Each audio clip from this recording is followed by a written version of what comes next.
setelah dijalankan, jadi yang semula itu biayanya itu hanya 100 miliar dolar, setelah 8 tahun biaya yang ditanggung utangnya 2 kali lipat, jadi 200 miliar dolar. Kan itu berarti debt trap ya. Saya miris sekali dengan piring yang disiapkan untuk mereka. Isinya itu nasi putih, kemudian ada semacam sayur gitu ya, kayaknya sayur singkong atau kangkung, kemudian ayam goreng. Dari nasi putihnya aja saya udah miris. Kan komandonya satu, kita nggak bisa begitu kan. Jadi itu harus benar-benar dievaluasi mengenai pertama adalah tujuannya itu seperti apa. Tujuannya sebenarnya apa sih? Kasih makan yang gratis itu tujuannya apa? Nggak jelas kan tujuannya?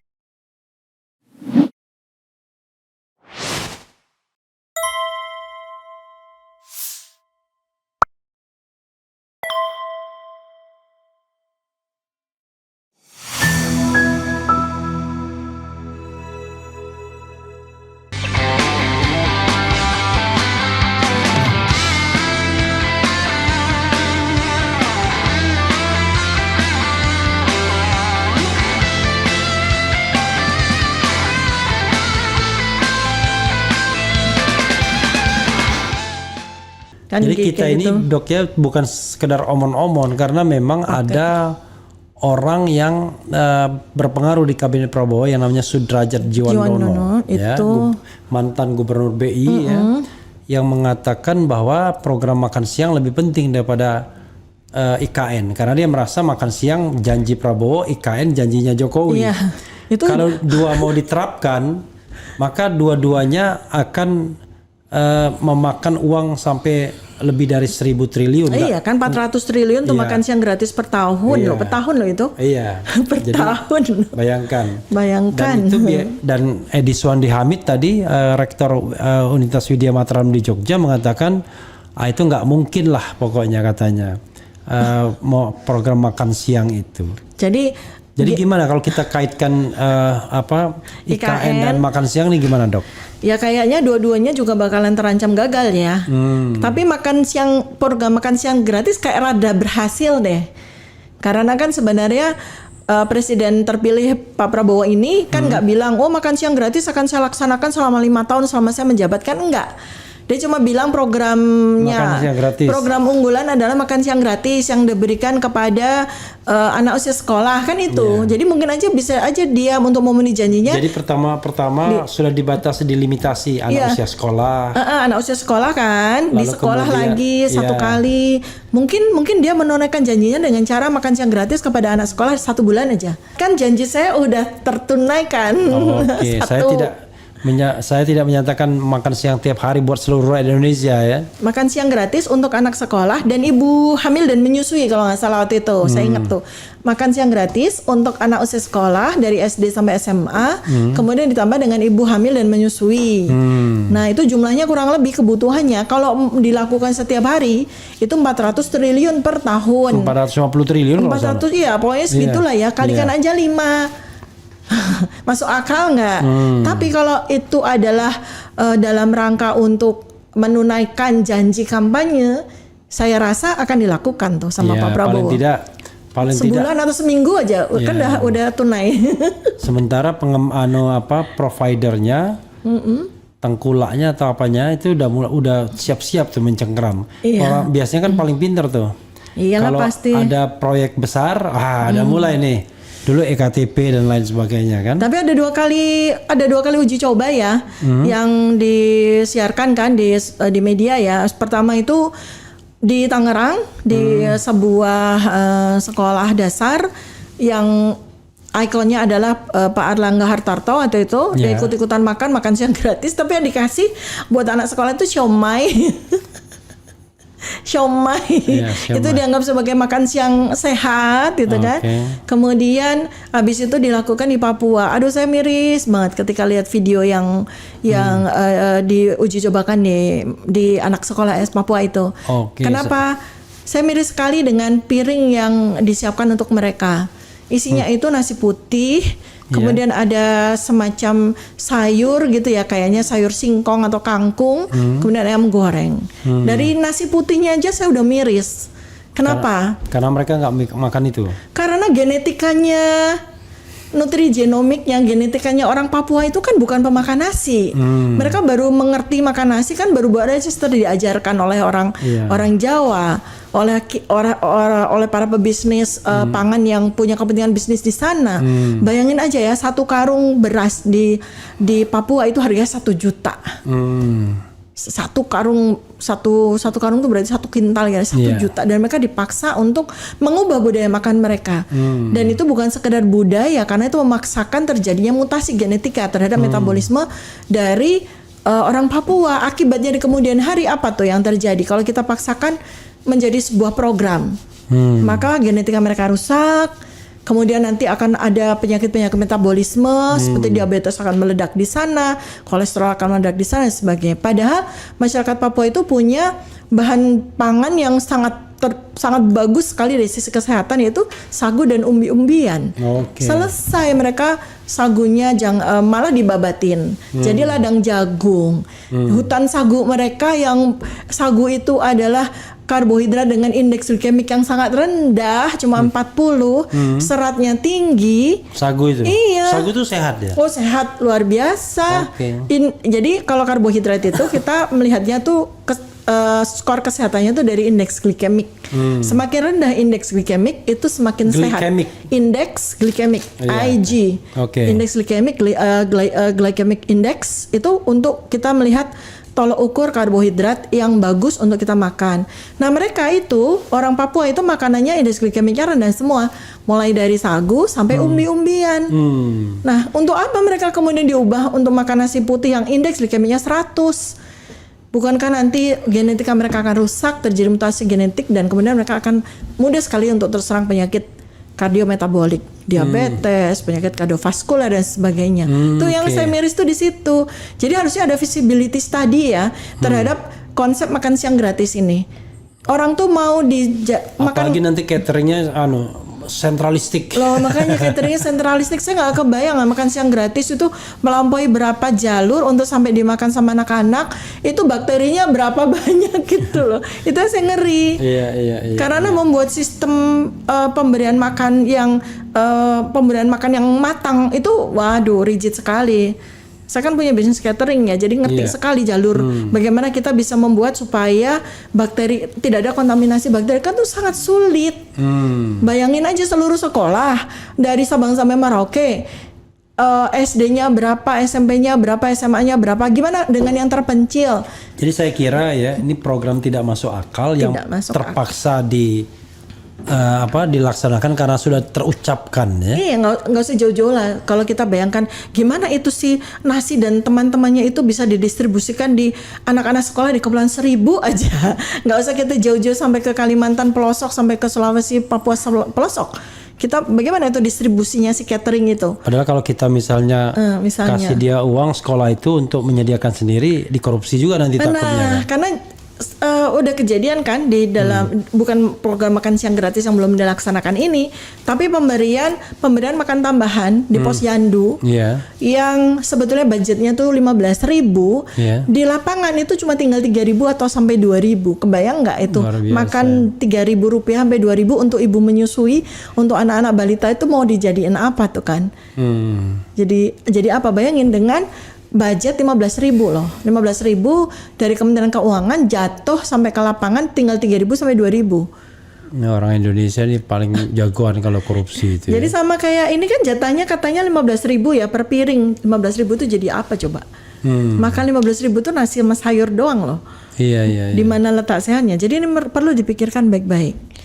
Visibility study-nya jelas. Untuk apa?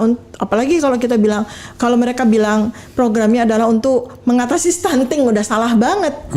Stunting itu terjadi pada 1000 hari pertama janin terbentuk dalam rahim ibu, sampai disusui oleh ibunya selama 2 tahun. Itulah stunting itu di situ, bukan pada anak sekolah. Anak sekolah kan yang mau diperbaiki mestinya status gizinya. Tapi kan nggak semua anak sekolah itu status gizinya buruk. Jadi harus dilakukan pemilihan, seleksi Saya khawatir dulu. nanti ada orang-orang yang, waduh ngapain saya gua makan, gua udah lebih sehat dari makanan yang disediakan. Iya, kan akhirnya mubazir kan. Iya. Apalagi kalau di kota-kota besar, di mana Tidak mubazir, tiba-tiba jatahnya dikurangin deh. Uangnya dikorupsi. Ya, sudahlah. Kita doakan aja ya, Prabowo memang mampu mensejahterakan Indonesia, katanya dalam 4 tahun rakyat Indonesia sejahtera ya. Kalau ini kita bicara soal bagaimana mensejahterakan orang, mensejahterakan itu linear ya dengan memberdayakan. Mensejahterakan itu linear dengan memberdayakan dan membangun, bukan memberi apa-apa gratis. Iya. Sebab kalau orang terbiasa diberikan gratis, orang terbiasa untuk tangannya itu menengadah, maka orang itu tidak akan berdaya, akan semakin mengalami bahasa kedokterannya itu rudimentasi, pengecilan dari organ-organ dan terutama cara berpikirnya, otaknya. Orang tidak distimulasi. Tapi begitu yang diharapkan kan, nanti dikapitalisasi waktu pemilu kan. Jadi kayak makan siang gratis malah mempertinggi potensi untuk kerusakan metabolik dan akhirnya otaknya menjadi mengecil karena terus-menerus disuplai dengan segala yang gratis. Akhirnya bukan berdaya, malah jauh dari berdaya dan akhirnya jauh sekali dari konsep untuk menuju kepada kesejahteraan rakyat. Itu ya out of the box-nya tuh itu. Jadi sebenarnya mau kemana sih makan siang gratis itu? Saya kayaknya akan senang sekali kalau ditanya bagaimana konsep makan siang gratis yang terbaik bagi anak sekolah, saya gitu ya. Yang pertama adalah harus diseleksi dulu anak mana yang perlu diberikan suplai makan siang gratis. Tentu saja anak-anak yang berasal dari keluarga yang status sosial ekonominya rendah, miskin, yang memang mereka itu berkategori tidak mampu untuk memprovide makanan. Ngapain kita kasih makan siang gratis kepada anak-anak sekolah yang berasal dari keluarga menengah ke atas, mampu? Alih-alih mereka makan, bekal mereka yang dari orang tua mereka, dari mamanya mereka dari rumah aja jauh lebih enak daripada dari makan siang gratis yang di serve di sekolah kan gitu. Terus kemudian ketika Presiden terpilih Pak Prabowo sempat ke RRC ya, ke Beijing kalau nggak salah, sempat berkunjung kan ke sekolah, salah satu sekolah, dan beliau tuh amazed gitu. Wah, kayak gini yang saya mau gitu. Padahal nggak sesederhana seperti itu. Mereka program satu komandonya jalan banget, dan kesejahteraan di sana jauh lebih tinggi daripada di sini. Kan komandonya satu, kita nggak bisa begitu kan. Jadi itu harus benar-benar dievaluasi mengenai pertama adalah tujuannya itu seperti apa. Tujuannya sebenarnya apa sih? Kasih makan yang gratis itu tujuannya apa? Nggak jelas kan tujuannya. Kalau tujuannya meningkatkan gizi anak Indonesia? Nggak kayak gitu, nggak dengan cara seperti itu kan. Makan siang gratis itu hanya memberikan satu kali makan dan belum tentu sehat juga, ya kan? Seperti yang tadi saya berikan. Saya berikan contoh itu, masa dikasih siomay? Barangkali dia hanya sekedar ingin membuktikan bahwa nggak benar peribahasa dalam bidang politik no freelance itu, ada makan siang gratis. Kalau out of the box itu ya. Iya, kalau kita kan selalu bilang no freelance. Benar, ini ada makan siang gratis. Mungkin ternyata, itu ya mau dia buktikan bahwa nggak benar itu kata-kata Refli Harun sebentar-bentar bilang no freelance dalam politik. Ini bisa ini. Kalau misalnya ini memang tujuannya untuk 2030 Indonesia hancur, tuh pas banget tuh sebenarnya. Kasih aja masyarakat terus gratis segala macam yang gratis. Lama-lama boncos. Jadi makan siang gratis yang saya sih mengkhawatirkan program apapun yang uangnya banyak sampai triliunan. EKTP biasanya sudah mulai ada tangan-tangan yang mulai ngincar-ngincar proyeknya ya, dan celakanya itu biasanya di lingkar kekuasaan sendiri itu. Dia. Proyek yang beginian biasanya akan mereka kuasai itu. Pasti, dan akan sangat-sangat mereka setujui. Pokoknya ketok palu setuju. Apalagi uangnya ada, proyeknya ada, udah mulai nanti ada providernya minta geret ya kan. Kalkulatornya ada jalan nih, berapa fee-nya nih? Satu titik berapa fee-nya nih? Makan siang gratis tuh distribusinya berapa titik tuh? Saya khawatir gitu. Nah, dalam konteks ini ya saya setuju tuh kata-kata Luhut ya kan. Untuk baru kali ini saya setuju dengan Luhut ya. Bahwa orang-orang toksik itu nggak boleh masuk dalam pemerintah. Setuju berat. Cuman masalahnya yang tidak toksik itu berapa orang tinggal di Indonesia ini pejabat publik ya yang tidak toksik. Tapi sebelumnya Dok, Toksik itu apa sih? Kalau misalnya kalau kita lihat dari perspektif kedokteran itu, apa toksik itu? Toxic itu adjektif ya. Jadi toxic kan sebenarnya maunya dia tuh toxic person ya. Iya. Nah toxic person itu kan gampang aja sih sebenarnya. Kalau kita mau pakai ukuran apa? Kalau saya ukurannya akhlak kan gitu ya. Iya. Orang yang toksik adalah orang yang tidak berakhlak. Iya. Kan? Orang yang tidak bisa menjaga imannya. Kalau ini tanyakan Erick Thohir tuh. BUMN tuh akhlak semua itu. Akhlak mulia. Saking akhlaknya foto dia di mana-mana. Termasuk di ATM segala. Orang yang toksik adalah orang yang tidak punya akhlak, ya kan? Orang yang toksik, orang yang suka korupsi kayak gitu. Iya kan, tidak berakhlak tuh manifestasinya kemana-mana kan? Iya. Yang dia senang banget. Nah, tapi secara literal toksik itu beracun. Toksin, ya. Kata bendanya toksin. Iya. Toksik itu adjektif kan, kata sifatnya. Jadi toksin maksudnya itu adalah racun. Tokso itu racun. Ya. Jadi toxic person adalah orang-orang yang beracun. Maksudnya beracun tuh orang-orang yang akan meracuni lingkungannya Tahu kita gitu racun, kan. dasar dia racun. Ya. Bukan racun dalam pengertian ular berbisa, tapi racun itu adalah memberikan pengaruh negatif pada lingkungannya kan, toksik itu. Kayak saya minggu lalu bilang kan, sebenarnya kata-kata kalimat Pak Luhut tuh benar banget, tetapi dipotong. Karena Pak Luhut tuh kayaknya bilangnya gini deh.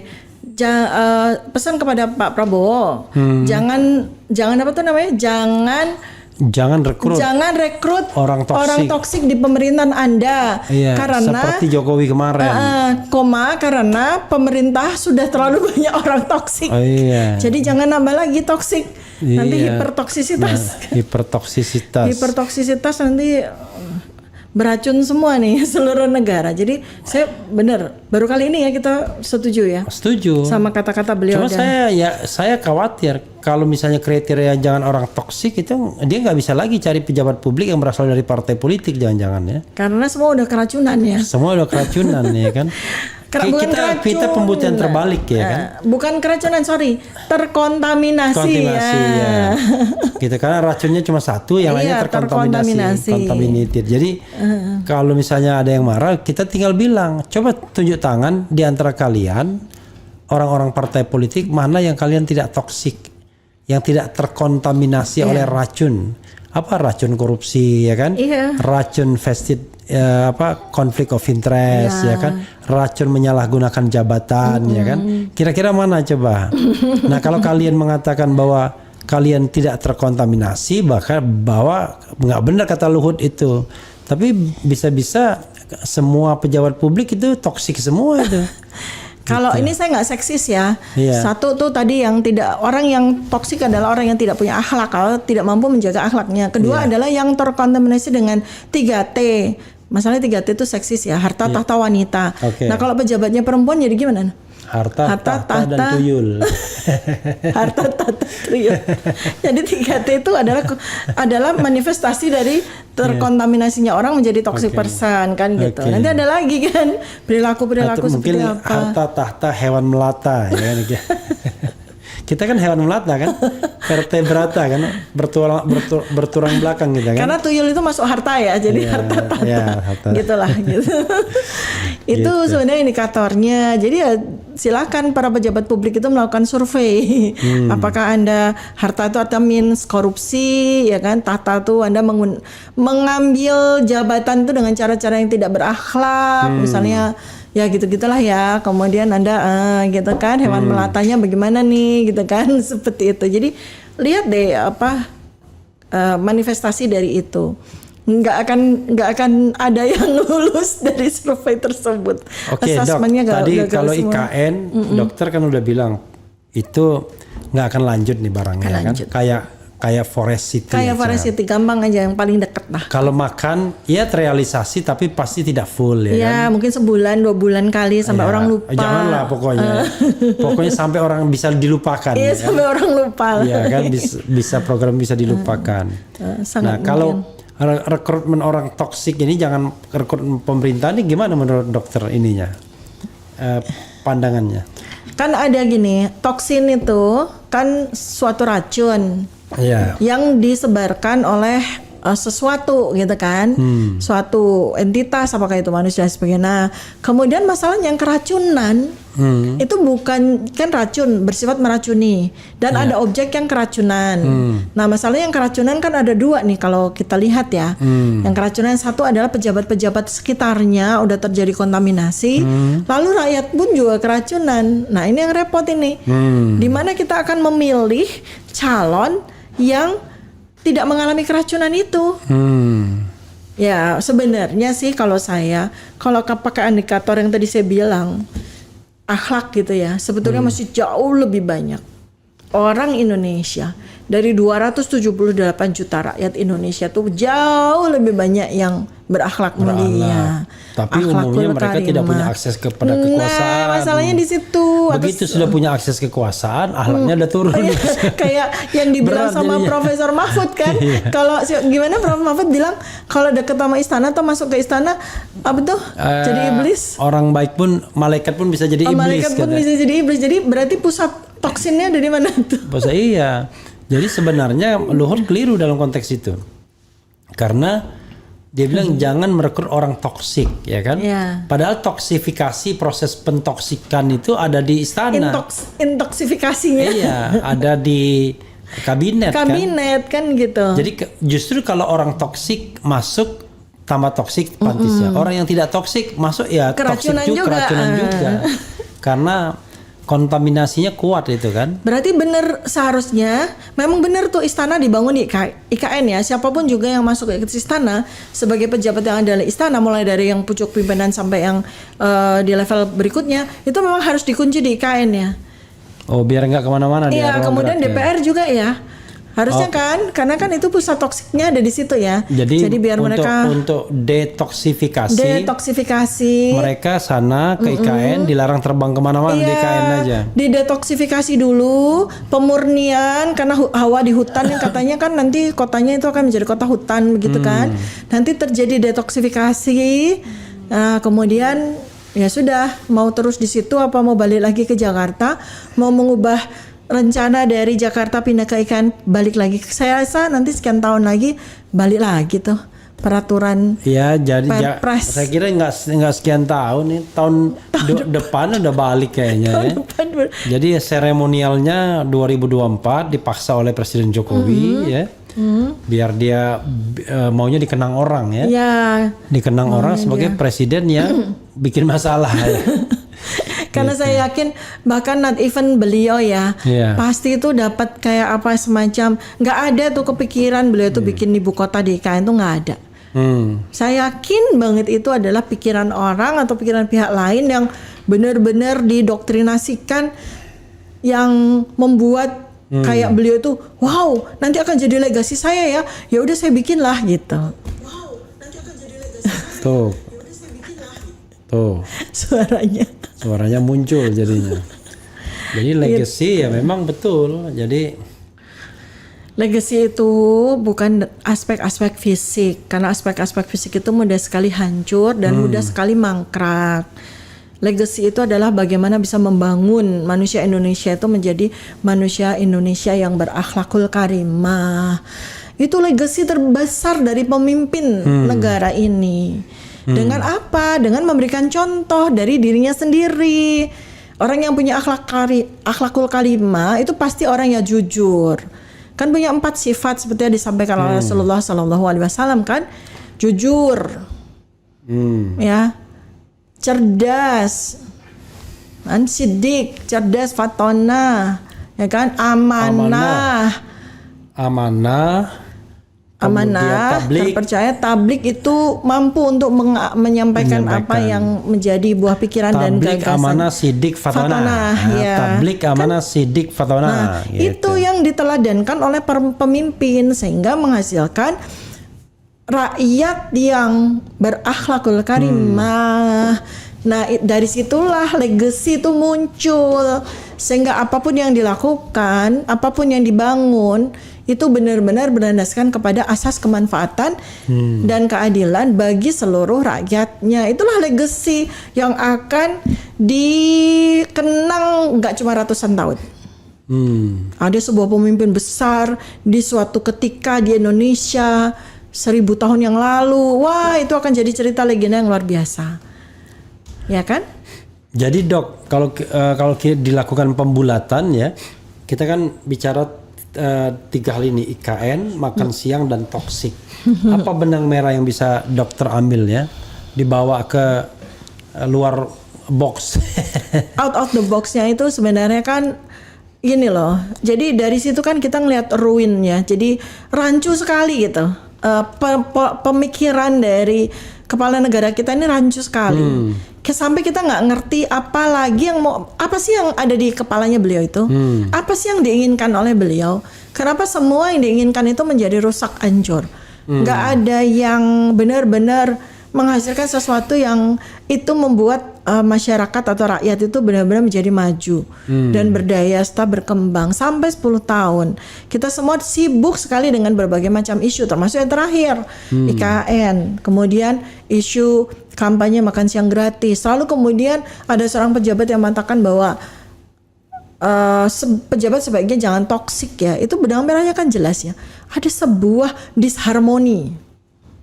Ada sebuah disorder, ya, ada sebuah damage yang ada pada pucuk pimpinan para pejabat petinggi negara ini yang kemudian membuat rakyatnya itu menjadi bingung dan tidak tentu arah. Ini sangat-sangat berbahaya. Karena kalau mengikuti patomekanisme dari sebuah penyakit yang ada dalam tubuh, itu orang itu sebelum sakit kan dia mengalami depletion, ya, kemudian dia mengalami dysfunction, tidak berfungsi, kemudian orang mengalami disorder, akhirnya damage. Sama dengan negara ini, kita ini ada di mana depletion udah, kita nggak mampu, kita sudah semakin tahun semakin banyak hutang, itu artinya depletion, dysfunction. Kita lihat kan sekian tahun, 10 tahun, terutama di pemerintahan yang kedua, menteri-menteri itu pada gabut. Gitu kan, kayaknya menteri itu cuma main KU, terus main PUPR, sama main BUMN ya, sama menteri segala urusan gitu kan ya. Sementara menteri-menteri yang lain tuh pada ngapain sih? Kita nggak pernah tahu kan kiprahnya. Semua kayak apa namanya pembukaan ini, peresmian itu kan presiden semua tuh. Iya. Terus menterinya pada ngapain ya? Kita nggak tahu. Nah, ini ciri-ciri dari sebuah negara yang mengalami dysfunction menuju kepada disorder. Satu menteri melakukan pekerjaan yang bukan tupoksinya. Nah, pejabat di bawahnya juga ikut-ikutan. Kayak waktu awal ya, bukan menteri pertanian ditunjuk untuk bikin food estate, malah menteri pertahanan. Nah, ini menunjukkan disorder di situ kan. Disorder. Akhirnya setelah disorder. Tapi saya kira tidak salah itu. Kan Menhan itu kan menteri pertahanan. Bukan, Menhan itu Menteri Ketahanan Pangan. Menhan, disingkat Menhan. Jadi Menhan itu Menteri Ketahanan Pangan, makanya dia food estate itu. Sebenarnya dulu waktu di September 2020 itu ketika food estate itu dikoordinasikan oleh Menhan itu, di situ saya merasionalisasi diri gitu. Oh ya, pertahanan yang terbaik dari sebuah negara itu kan pangannya gitu. Tapi kan ternyata di balik itu semua ada sebuah cerita-cerita yang akhirnya menjadikan food estate itu mangkrak kan. Jadi ya memang tupoksinya tidak pas gitu kan. Jadi itulah disorder. Abis itu ya damage. Ini kalau diterus-teruskan ya negara ini akan damage kan? Akan damage. Kalau damage, bagaimana nih rakyat kita? Bagaimana rakyat kita? Jadi kalau dari 3 hal tersebut, misalnya kita bilang IKN udah pasti nggak lanjut, ya kan? Iya, kan kita ini bukan karena sentimen ya? Enggak, kan jelas. Realistis kan? Iya. Kemudian makan siang tidak kafah. Kita pakai tidak kafah aja.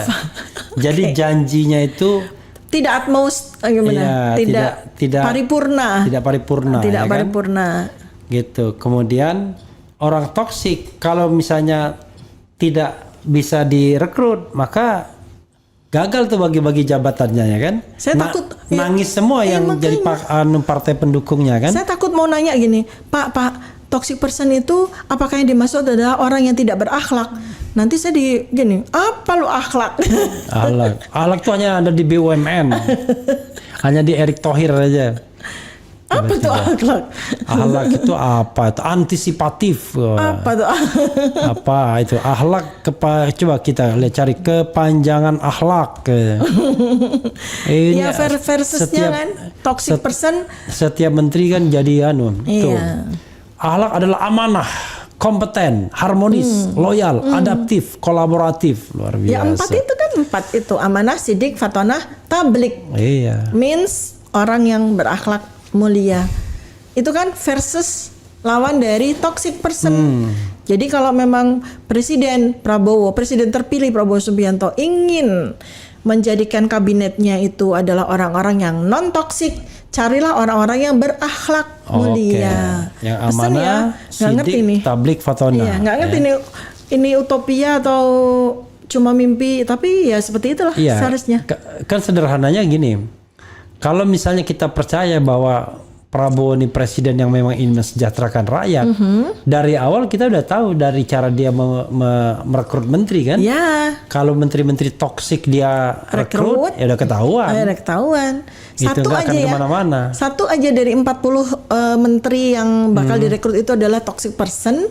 Yang tadi kita udah bilang indikator-indikatornya toksik lah semuanya. Kayak kurang lebih sama dengan Pak Mahfud bilang, kalau di istana itu malaikat aja jadi iblis, itu kan karena malaikatnya udah terkontaminasi dengan toksin yang ada di sana. Bayangkan. Sehingga menjadi iblis. Walaupun malaikat lurus-lurus aja itu. Ya kan. Tapi ini malaikat-malaikatan berarti kan. Tapi kasih tahu malaikat jangan masuk istana ya. Di situ banyak toksinnya nanti. Tergantung nanti istana mana katanya kan. Ngebet menang giliran kalah nggak terima. Siapa ini ngebet menang giliran?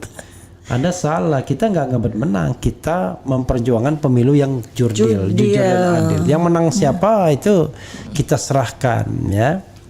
Oke Dok, silakan komentari secara umum dan closing statement ya. Ya, intinya sebenarnya ini adalah sebuah momentum di mana seharusnya negara ini dipimpin seharusnya oleh seorang pemimpin yang 4 itu ya, menunjukkan 4 itu.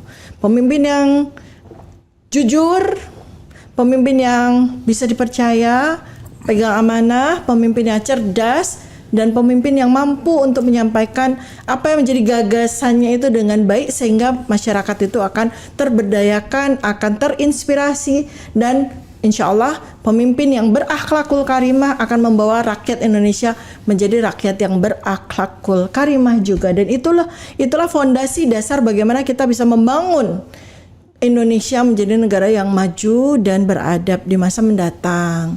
Tapi sebaliknya, kalau yang terjadi adalah pemimpin beserta dengan kabinetnya itu berisi orang-orang yang jauh sekali dari akhlakul karimah, maka kita bisa lihat di masa mendatang Indonesia akan terancam dalam kehancuran. Oke. Ya, kan? Saudara sekalian, saya kira masih koma, ternyata titik. Sudah titik ya. Ya, saudara sekalian, itu out of the box ya, dan mudah-mudahan ini bermanfaat bagi kita semua. Dan nanti komentarin terus ya videonya. Tema apa saja yang barangkali menarik bagi kawan-kawan semua, bagi sobat era sekalian, dan kita akan bahas dengan Dr. Tiva ya. Kenapa dengan dokter? Dokter ini biasanya sehat. Cara pandangnya tidak sakit hati ya kan. Kalau nanti saya undang yang lain dibilang barisan sakit hati ya. Itu saja. Assalamualaikum warahmatullahi wabarakatuh. Waalaikumsalam warahmatullahi wabarakatuh. Pakai gini nggak?